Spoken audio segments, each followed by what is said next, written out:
നമസ്കാരം. GK ടോക്സിൻ്റെ പുതിയ അധ്യായത്തിലേക്ക് ഏവർക്കും സ്വാഗതം. ഇന്നത്തെ അധ്യായത്തിൽ മന്ത്രയോഗത്തെക്കുറിച്ച് കുറച്ച് കാര്യങ്ങൾ നോക്കാം. മന്ത്രയോഗത്തെക്കുറിച്ച് കേട്ടിട്ടില്ലാത്തവർ വിരളമായിരിക്കും. കൃത്യമായ ഒരു ഘടനയുള്ള ഒരു ഉത്തമ ശാസ്ത്രമാണ് ശരിക്കും മന്ത്രയോഗം എന്നത്. മനനാൽ ത്രായതേ ഇതി മന്ത്ര എന്നാണ് മന്ത്രത്തെ പൊതുവിൽ നിർവചിച്ചിരിക്കുന്നത്.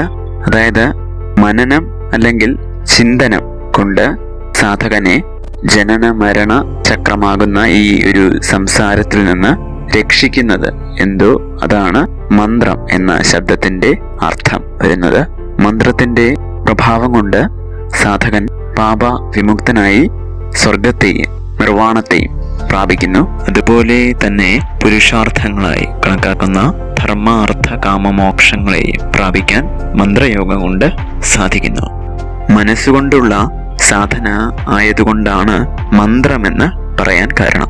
മനനം ത്രാണനം ഇങ്ങനെ രണ്ടാണ് മന്ത്രത്തിന്റെ സ്വരൂപം. മനനം എന്നാൽ ചിന്തന അല്ലെങ്കിൽ സ്മരണം എന്നും ത്രാണനം എന്നാൽ രക്ഷ എന്നും ആണ് അർത്ഥം. രക്ഷ എന്നാൽ ഈ സംസാര സാഗരത്തിൽ നിന്നുള്ള നിവൃത്തി അല്ലെങ്കിൽ അമൃതത്വം നേടുക എന്നതാണ് അർത്ഥമാക്കുന്നത്. ഈയൊരു മനനവും ത്രാണനവും കൂടിച്ചേർന്നതാണ് മന്ത്രം. മനനം സാധകന്റെയും ത്രാണനം ഈശ്വരന്റെയും ശക്തിയാണ്. അവ രണ്ടും കൂടിച്ചേരുമ്പോൾ സംസാരം അടങ്ങി അമൃതത്വം പ്രകാശിക്കുന്നു. ജപമോ ധ്യാനമോ ആരംഭിക്കുമ്പോൾ തന്നെ ഇഷ്ടദേവതയോടുള്ള പ്രേമമയമായ ഭക്തി പ്രവഹിക്കാൻ തുടങ്ങണം. അത് ക്രമേണ വളർന്ന് എപ്പോഴും ഹൃദയത്തിൽ ഈശ്വര പ്രേമത്തെ നിറച്ചുകൊണ്ടിരിക്കുകയും വേണം. ജപിക്കുന്ന മന്ത്രത്തിലും ഇഷ്ടദേവതയിലും സമ്പൂർണ്ണ ശ്രദ്ധയും ദൃഢമായ വിശ്വാസവും ഉണ്ടായിരിക്കുകയും വേണം.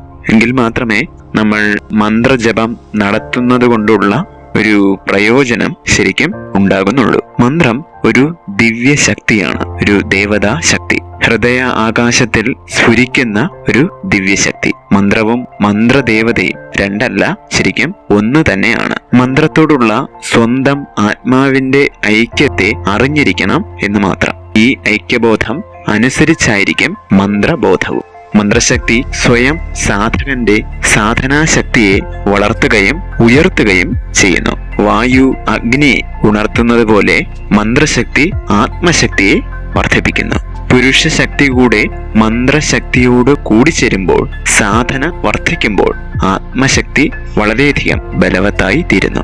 നാമവും രൂപവും ഒന്നു തന്നെ എന്നതുകൊണ്ട് മന്ത്രജപം കൊണ്ട് ദേവതാ സ്വരൂപവും മനസ്സിൽ പ്രകാശിക്കുന്നു. ഹൃദയാന്തർഭാഗത്ത് പ്രകാശിക്കുന്ന തേജസ്സാണ് മന്ത്രം എന്നത്. മന്ത്രം ഹൃദയത്തിലെ അമാനുഷ ശക്തികളെ ഉണർത്തിവിടുന്നു.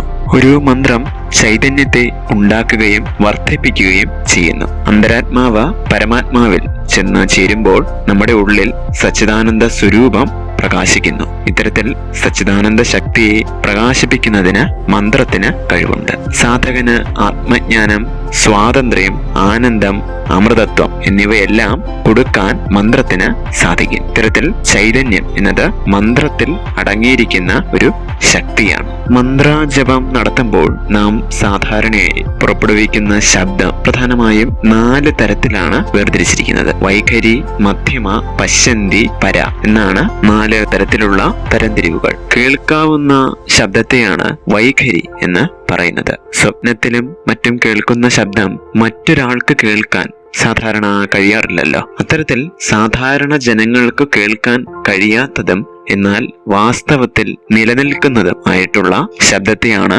മധ്യമ എന്ന് പറയുന്നത്. ഹൃദയാന്തർഗതമായ നാദത്തെയാണ് പശ്യന്തി എന്ന് വിവക്ഷിച്ചിട്ടുള്ളത്. പര എന്നത് സാക്ഷാൽ ഈശ്വര ശക്തി തന്നെ. അത് ഈ പ്രപഞ്ചത്തിന് തന്നെ കാരണമായ അവ്യക്ത ശക്തിയാണ്. പരാനാദം വൈഖരി പോലെയല്ല. വൈഖരി ശബ്ദത്തിൽ മാത്രം പരിചയമുള്ള ഒരാൾക്ക് പരാനാദത്തെ ഊഹിക്കാൻ പോലും സാധ്യമല്ല. മന്ത്രത്തിന്റെ അർത്ഥമൊന്നും അറിയാതെ ജപിച്ചാൽ കൂടി ഒരു സാധകന് തന്റെ അഭീഷ്ട ഫലങ്ങളും മോക്ഷവും സാധിക്കുന്നു എന്നതാണ് യാഥാർത്ഥ്യം. പക്ഷേ കുറച്ചു കാലതാമസം നേരിടും എന്ന് മാത്രം. അത്രത്തോളമാണ് ഒരു മന്ത്രത്തിന്റെ ശക്തി എന്നത്. ഇഷ്ടദേവതാ മന്ത്രത്തിൽ അവർണ്ണനീയവും അചിന്ത്യവുമായ ശക്തി കിടപ്പുണ്ട്. ശ്രദ്ധയോടുകൂടി ജപിച്ചാൽ വളരെ വേഗത്തിൽ ഈശ്വര സാക്ഷാത്കാരം പോലും സാധ്യമാകും. മന്ത്രത്തിന്റെ ഇടവിട്ടുള്ള ആവർത്തനം മനോമയ മാലിന്യങ്ങളെ അകറ്റി ചിത്തത്തെ ശുദ്ധീകരിക്കുന്നു. ഒരു കണ്ണാടിയിലെ പൊടി പോയാൽ തെളിഞ്ഞു കാണുന്നത് പോലെ ചിത്തമാലിന്യങ്ങളെ അകറ്റി ആത്മസ്വരൂപം പ്രകാശിപ്പിക്കാൻ മന്ത്രജപം കൊണ്ട് സാധിക്കുന്നു. അഗ്നി സ്വർണത്തിന്റെ കറ നീക്കും പോലെയാണ് മന്ത്രം ചിത്തമാലിന്യങ്ങളെ അകറ്റുന്നത്. ശ്രദ്ധ ഭക്തിയോടുകൂടിയുള്ള മന്ത്രജപം അല്പം ആയാൽ കൂടി ചിത്തമാലിന്യങ്ങളെ അകറ്റുന്നു. മന്ത്ര അർത്ഥബോധത്തോടും മന്ത്ര ദേവതാ ധ്യാനത്തോടും ഭക്തിയോടും കൂടി ഏകാന്തമായ മന്ത്രജപം സകല ചിത്തമാലിന്യങ്ങളെയും അതിവേഗത്തിൽ തന്നെ അകറ്റി ചിത്തത്തെ ശുദ്ധീകരിക്കുന്നു. എല്ലാ ദിവസവും ഒരു കൃത്യസമയത്തെങ്കിലും മന്ത്രജപം നടത്തിയിരിക്കണം. അത് സകല പാപങ്ങളെയും നശിപ്പിക്കുകയും അതുകൊണ്ട് തന്നെ ചിദാനന്ദവും അമൃതത്വവും പ്രാപ്തമാവുകയും ചെയ്യുന്നു.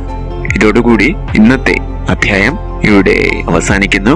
ഏവർക്കും നന്ദി, നമസ്കാരം.